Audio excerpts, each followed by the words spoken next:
I processi si fanno in tribunale, ho la massima fiducia nel lavoro della magistratura per fare chiarezza, ma chi può spiegare perché ci davano dei razzisti allarmisti quando volevamo garantire la salute?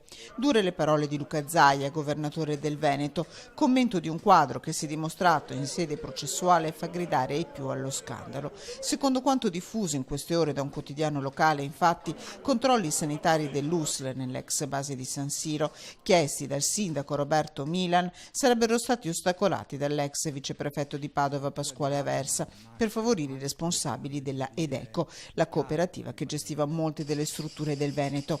Deluso e amareggiato il sindaco di Bagnoli. Questo è un fatto gravissimo, perché se nella realtà il lab era troppo concentrato e non c'erano criteri igienico-sanitari minimi sostenibili, si doveva chiudere immediatamente, anzi non si doveva neanche aprire, e questa documentazione mi è stata impedita. Intanto a combattere sono stati lasciati i sindaci che da 3 anni chiedono giustizia. Se viene confermata questa linea, questa ipotesi, io chiedo solo giustizia di quello che doveva essere fatto 3 anni fa, cioè la mancanza dell'apertura e casomai la chiusura immediata del centro. Io chiedo al ministro Salvini di provvedere a fare giustizia nel territorio di Bagnoli. In attesa dei passi del ministro Salvini, che ha promesso alleggerimento e chiusura del centro di Bagnoli, il presidente del Veneto Zaia conclude: immagino che quello padovano non sia un caso isolato. Se le ipotesi investigative troveranno conferma processuale,